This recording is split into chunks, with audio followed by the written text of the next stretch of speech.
lang sa isang bayan ng Cotabato, kasing gulo ng tao, kasing gulo ng mundo. Dahil di magkasundo sa relihiyon at prinsipyo, nagkagulo.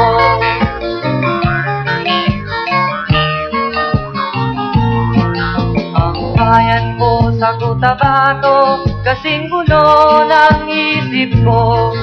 Di alam saan nang galing, di alam saan patungo.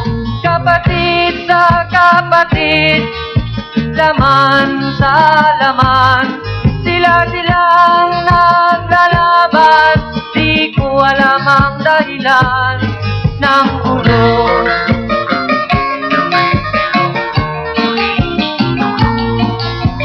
Bakit nagkaganon ang sagot sa tanong ko?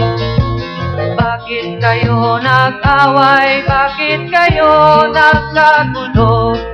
Prinsipyo mo igagalang ko kung ako iyong nirespeto.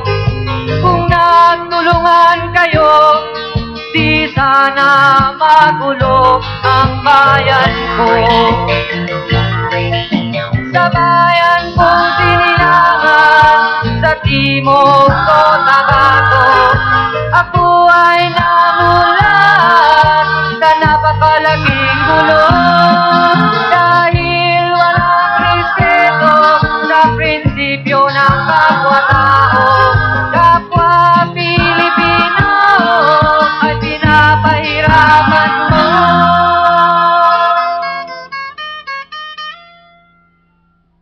Ang gulo.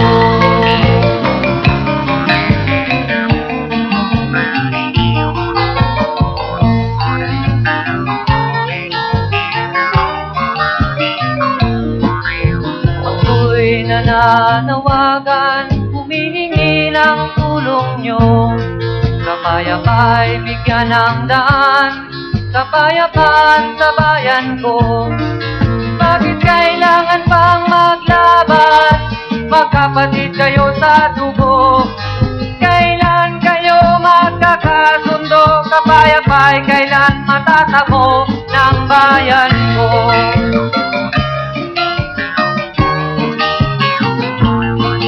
Kung ako'y may tutulong, tutulong ng buong puso.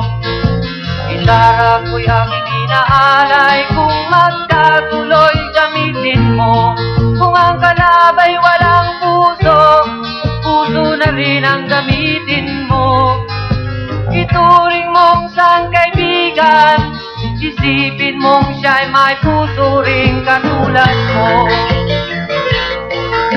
Sa bayan kong sinilangan sa Timog Cotabato, ako ay namulat sa napakalaking gulo.